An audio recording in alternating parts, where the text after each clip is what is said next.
謎の招待状事件。ねえねえお父さん。あ、なんだなんだこりゃ。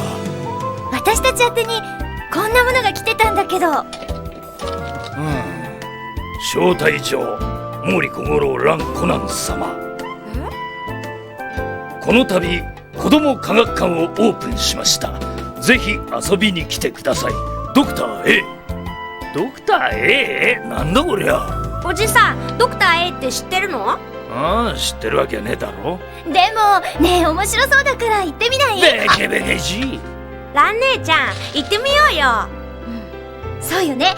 行けばドクター A の正体もわかるかもしれないし。よーし、じゃあ行こうか。ねえ、お父さんも一緒に行かない？科学館だかドクター A だか知んねえが、ベケベケし。どうせ子供騙しだ。あ、そうか。おじさん科学って聞いて。なるほど、そうか。苦手なんだお父さん。そんなことあるか。いや、本当は苦手なんだ。この名探偵毛利小五郎に苦手なものなんかない。でも科学館行かないのよね。科学館だろうが、ドクターなんとかの正体だろうが、言ってやろうじゃねえか。本当？じゃあ決まりね。やったね、コナン君。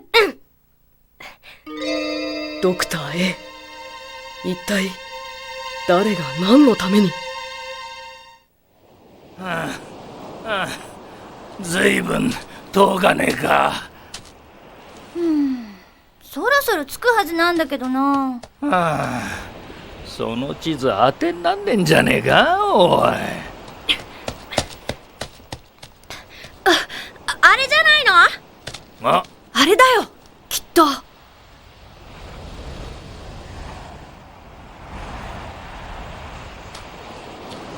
誰もいないみたいだね。休みじゃねえのか。入り口は開いてるみたい。行ってみましょう。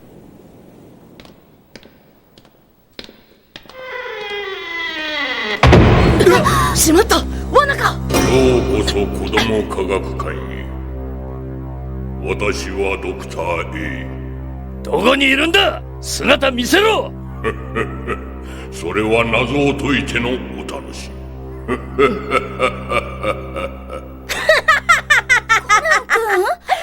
み。なんだ、アガサ博士じゃないか。アガサ博士だよ。アガサ博士？どうしてわかったの？あの赤い光の点滅はモールス信号さ。アガサっていうメッセージを繰り返し送ってるんだ。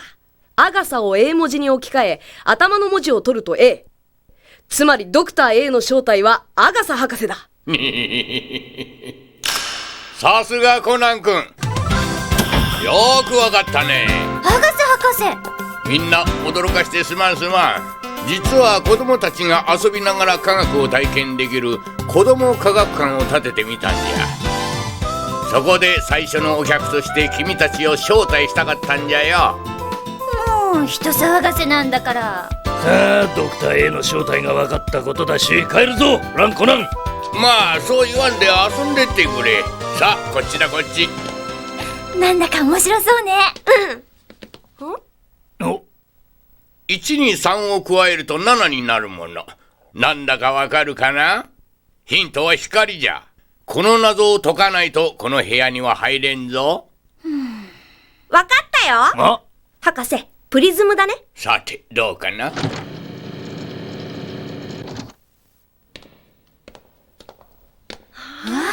広いのね。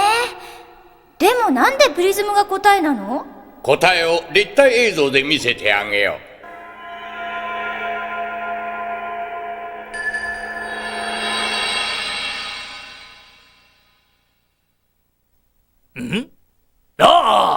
プリズムだ。プリズムは切り口が三角形の形をしたガラスの柱なんじゃ。さて、このプリズムを暗いところに置いて太陽の白い光を当ててみるぞ。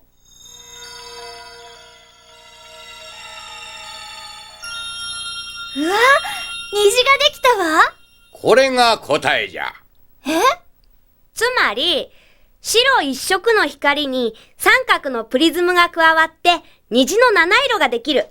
1+3は7っていうことさ。なるほどね。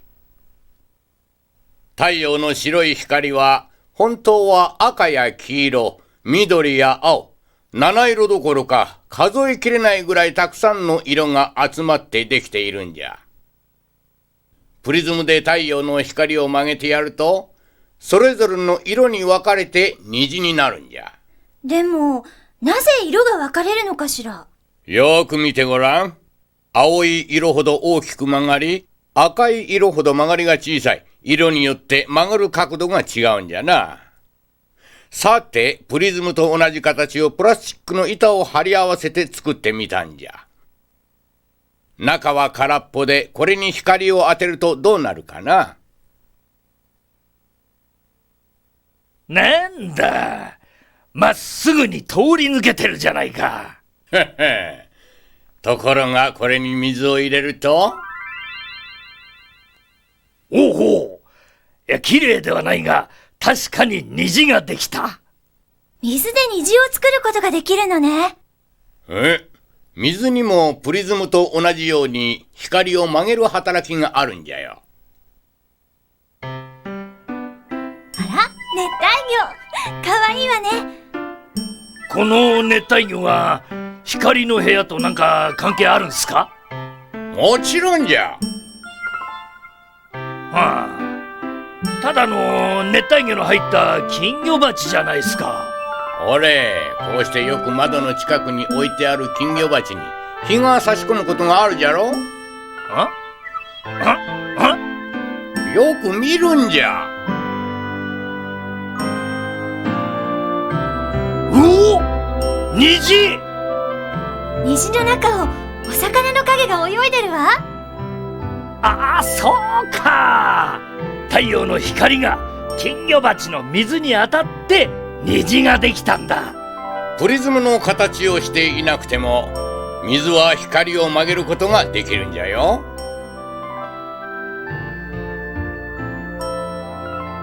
他にも身の回りで虹が見えるものはたくさんあるぞ。まあこうして熱帯魚と一緒に眺める虹もなかなかいいもんじゃろ。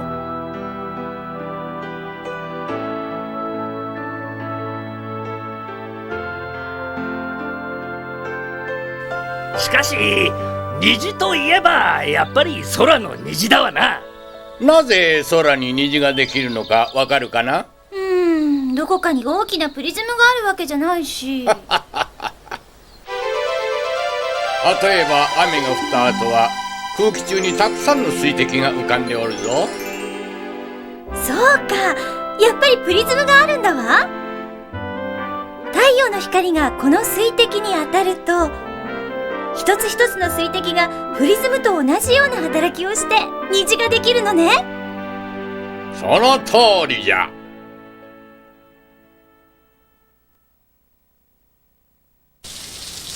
太陽が照ってる時にホースで水をまいても虹を作ることができるよね。赤や青、色によってプリズムや水に当たった時の曲がる角度が違うから虹ができるのか。ねえねえ、それじゃあ空が青いのも色によって曲がる角度が違うことと関係があるの？ちょっと違うんじゃ。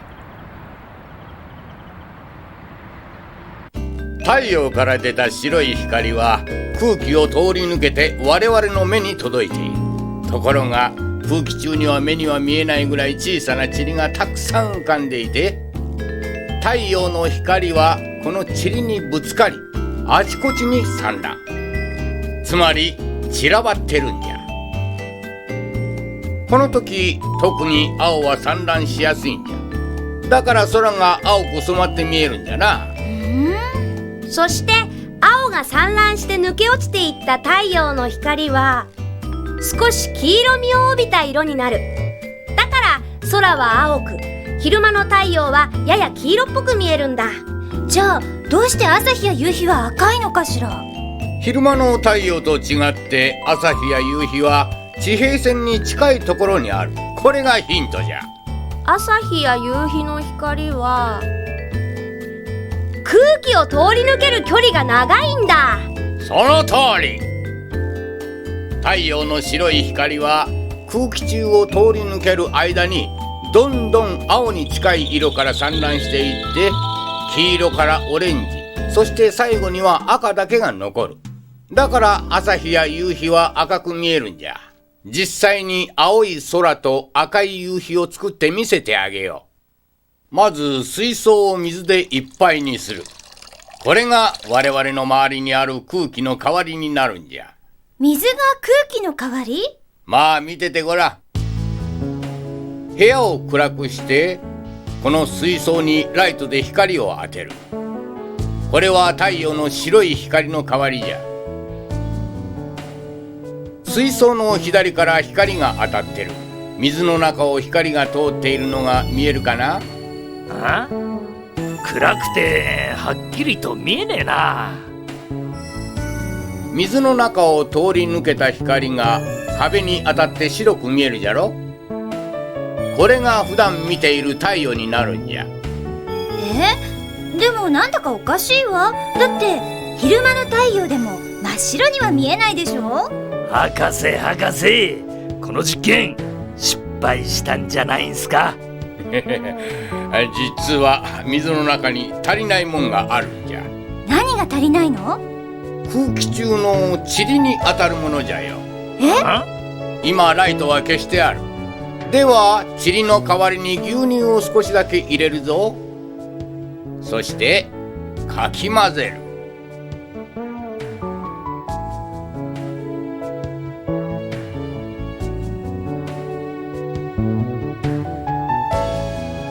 さてここに光を入れるぞ。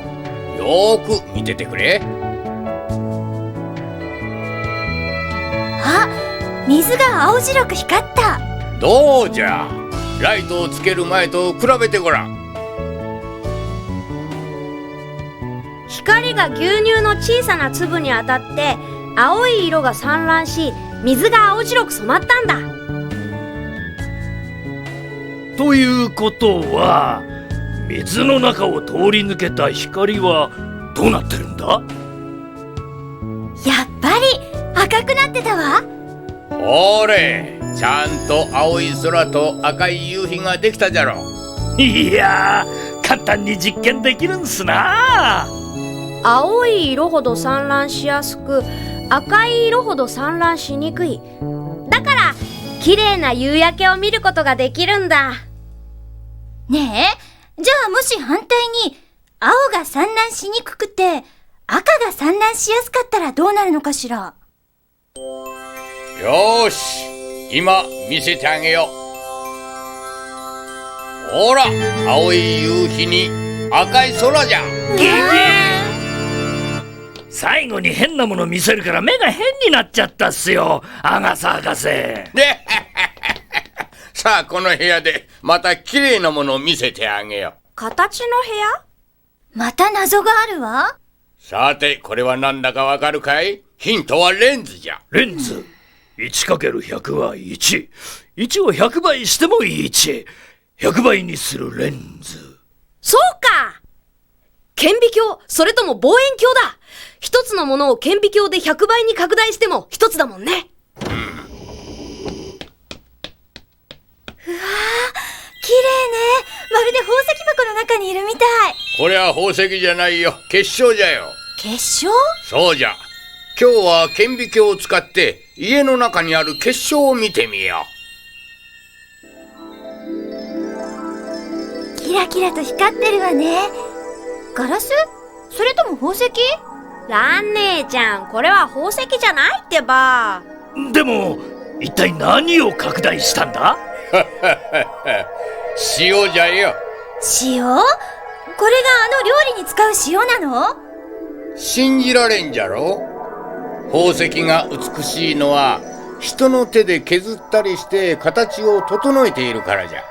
ところが塩は自然にこの綺麗なサイコロの形になっているんじゃな。これを結晶というんじゃよ。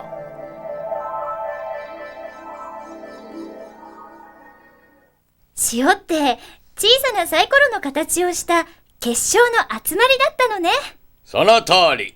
じゃあこれは何の結晶かわかるかな？塩とくれば、あ、砂糖。正解。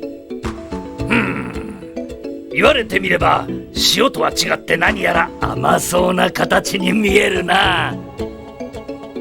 塩は塩、砂糖は砂糖で、それぞれ結晶の形が決まっているんじゃ。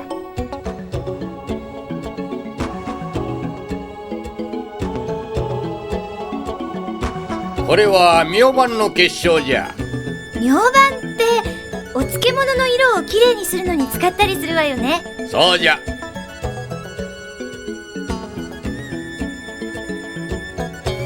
ねえ博士、それじゃあ小麦粉の結晶はどんな形をしてるの？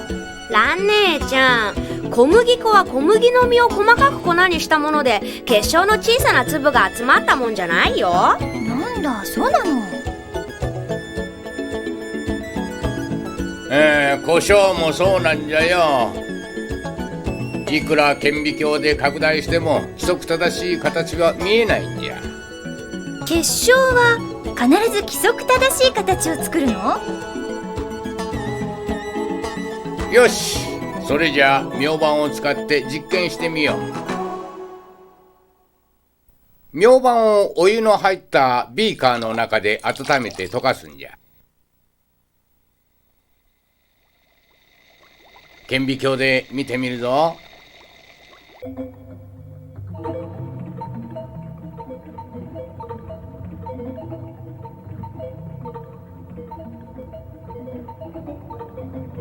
明晩の結晶がお湯に溶けて完全になくなった。今度はそのままお湯を冷やしていくんじゃ。おお、結晶ができてきた。しかも溶ける前と同じ形のまま大きくなっていくぞ。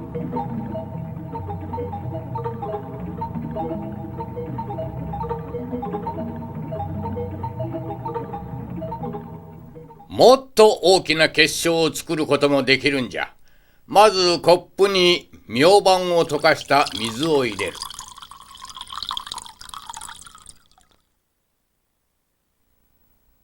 そしてこの中に明晩の小さな結晶を糸で吊るし、長い時間をかけてゆっくりと冷やす。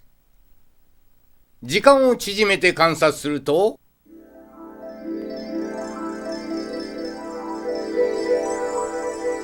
うわー、どんどん大きく成長していくわ。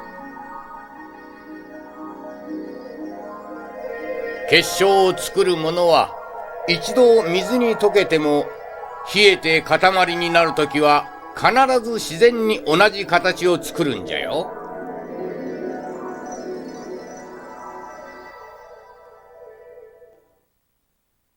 小麦粉や胡椒を溶かしてもこんな風に結晶を作ることはできないんだよね。ねえアガサ博士、他の結晶が大きくなるところも見せて。これは化学調味料の結晶じゃ。針のように尖った形だね。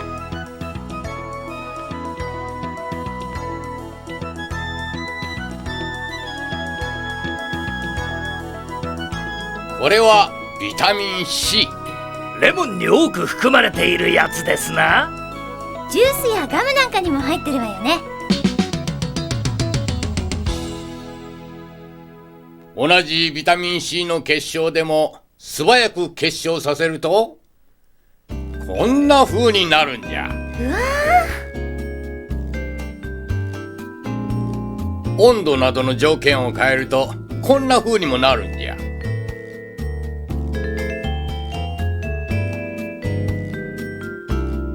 まるで生きてるみたいね。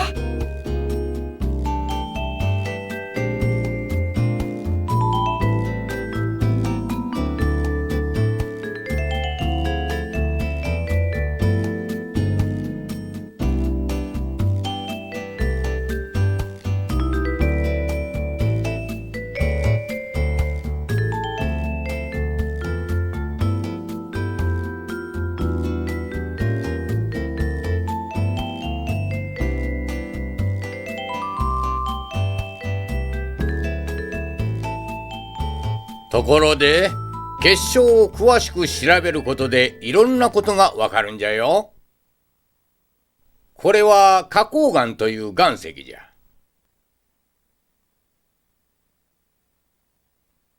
そしてこれは安山岩。どちらもマグマが冷えて固まってできた石ですな。見た目も違うが、例えば花崗岩を顕微鏡で見ると結晶のようなものが見える。これは鉱物といってマグマの中のいろんな物質が結晶したものなんじゃ。岩石はいろんな鉱物が集まってできている。こちらは安山岩。花崗岩に比べると鉱物が小さいわ。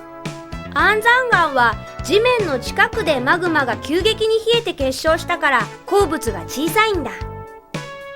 それに比べて花崗岩は地中の奥深くでゆっくりと冷えて結晶したから鉱物が大きい。結晶の大きさを見るだけで岩石がどこでどうやってできたのかわかるんだね。岩石の結晶は地球の中からのメッセージね。その通り。おっと、空からのメッセージを伝えてくれる結晶もあるぞ。雪だ。雪は水の結晶じゃ。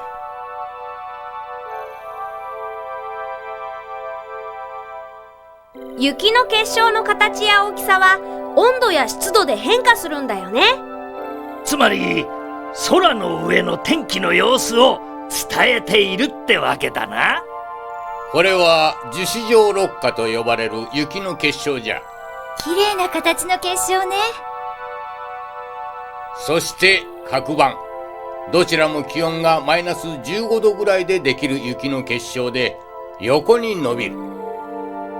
ところが気温がマイナス7度ぐらいになると針みたい。気温によって違うんだよね。そうじゃ。結晶の大きさも 2,3 ミリぐらいのものから10ミリぐらいのものまでいろいろあるんじゃ。あれ、博士、なんか寒くない？おかしいな。こりゃいかん。壊れたようじゃ。寒い。凍えちゃう。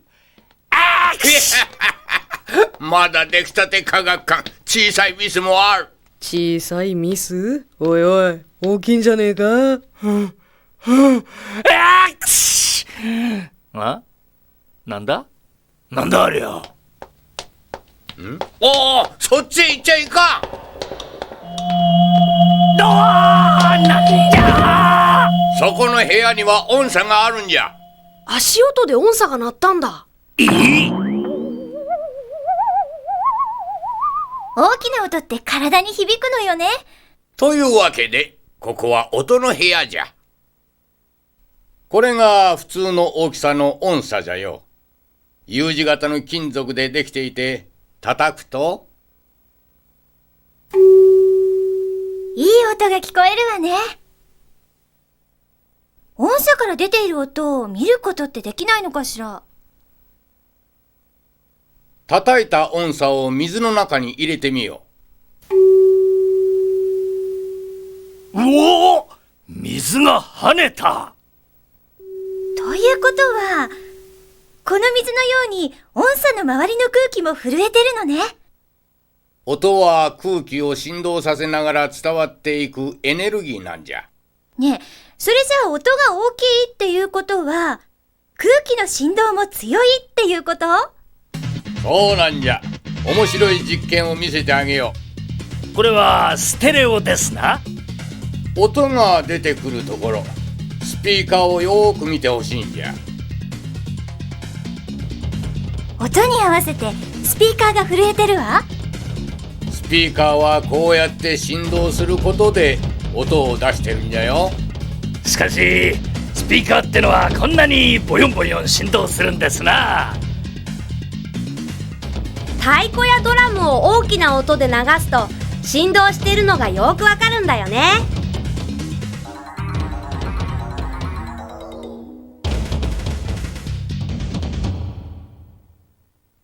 さて、スピーカーの前にろうそくを置いて、音を出すとどうなるかな？あ、スピーカーの振動に合わせてろうそくの炎も揺れてるわ。スピーカーが震えると空気が振動する。その振動がろうそくの炎を揺らしてるんだ。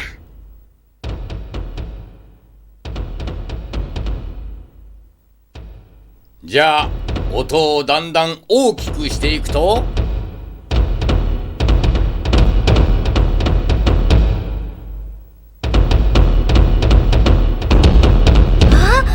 炎の揺れがだんだん激しくなっていく。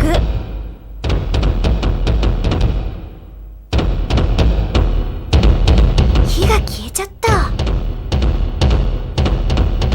音の大きなエネルギーを体験したことはないかい？例えば、確かに近くで聞く打ち上げ花火の音って肌にビリビリ感じて迫力あるのよね。お、目覚まし時計か。ベルを叩いて音を出しているんだな。もし空気がなくなったら音はどうなるだろうね。この目覚まし時計を使って実験してみよう。ベルを鳴らした時計をガラス容器の中に入れて、真空ポンプで中の空気を抜くとどうなるかな？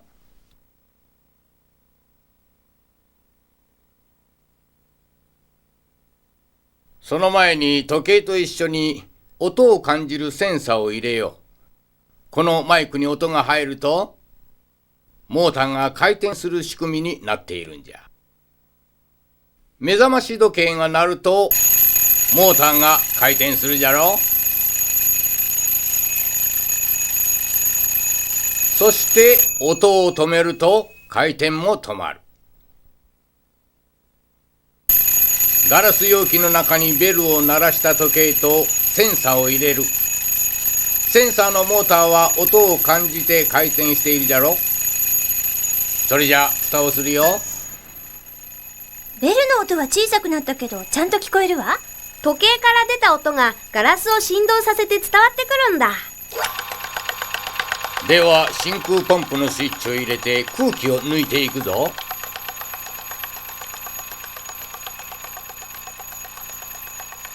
お、ベルの音が、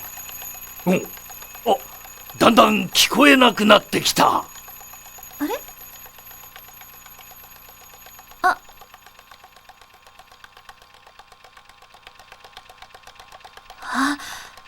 モーターの回転が止まったわ。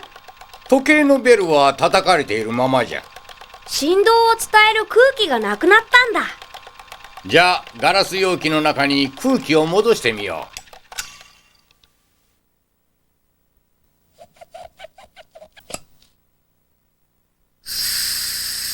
モーターが回り始めた。ベルの音も聞こえるわ。う。音が伝わるためには空気のように振動を伝えるものが必要なんじゃな。君たちの声はもちろん、我々が聞く音は普通空気の振動なんじゃ。だから話をするとき気がつかないうちに周りの空気を振動させている。この空気の振動は喉の奥で作られているんじゃ。肺から出た空気を喉の奥にある声帯と呼ばれる薄い膜にぶつけると、声帯が振動して音が出るんじゃ。この時、口や喉の形を変えることで音には様々な音色がつく。あ、い、う、え、おというような声もこうしてできるんじゃな。そうやって口を出た声が空気を伝わって耳に入り、耳の奥にある鼓膜という薄い膜を震わせて、この震えを感じることで空気の振動を声として聞くことができるのね。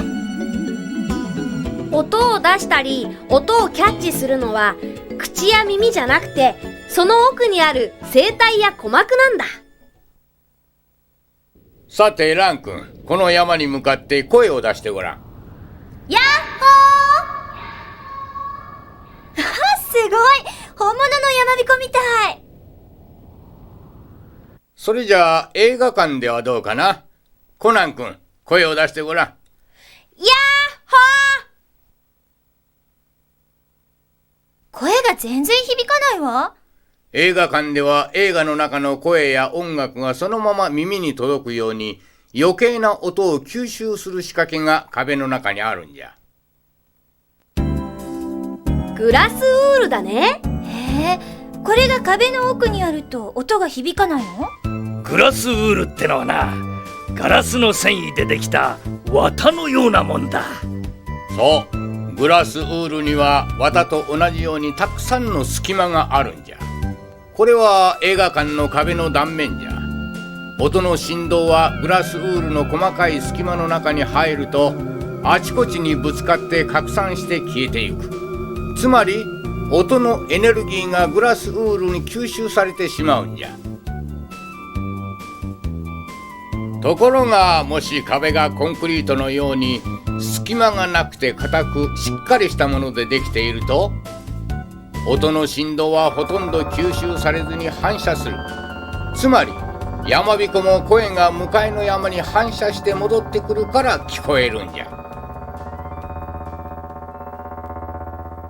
確かにコンクリートでできた団地の中で手を叩くと向かいの建物に反射して音が返ってくるわね。もしもし、蘭姉ちゃん、聞こえますか？はーい、聞こえるわよ、コナン君。糸電話は空気の振動を糸の振動に変えて音を送っているんじゃ。だからこうしてあれ？聞こえないよ。もう一個の糸電話をつないで3人で会話することもできるんじゃよ。もしもーし。もう、せっかく恋人同士の会話を楽しんでたのに。ね、コナン君。ところでこの音の正体がわかるかな？糸電話がたくさんあるわ。糸電話じゃないよ。これはストリングラフィーという楽器じゃよ。ああやって弾いたりこすったりして糸を振動させることで音を出しているんじゃ。それだけでは音は小さいから紙コップを使って音を大きくしているんじゃよ。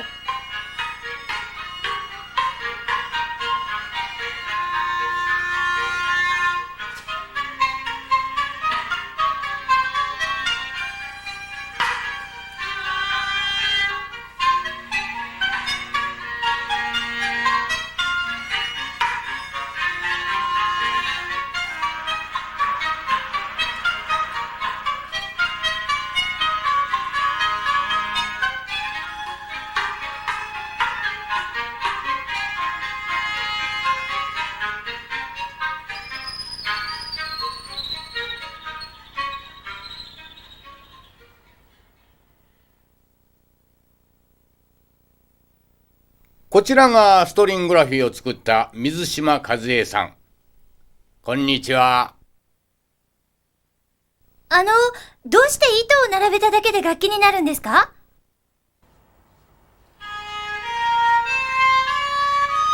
糸の長さを調節してちゃんと音階を作ってるんだ。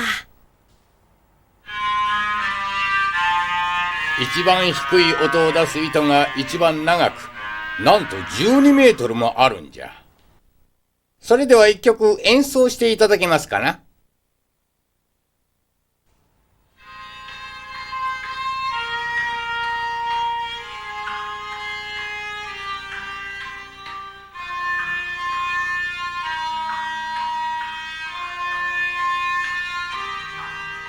今まで聞いたこともない不思議な音ね。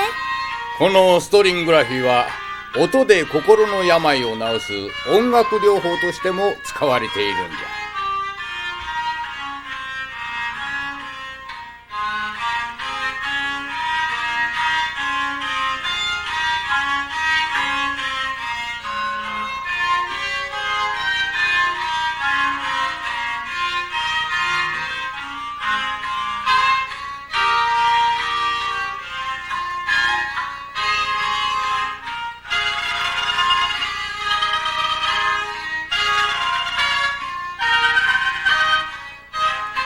音って空気や物だけじゃなく心に優しく響くこともあるんだね。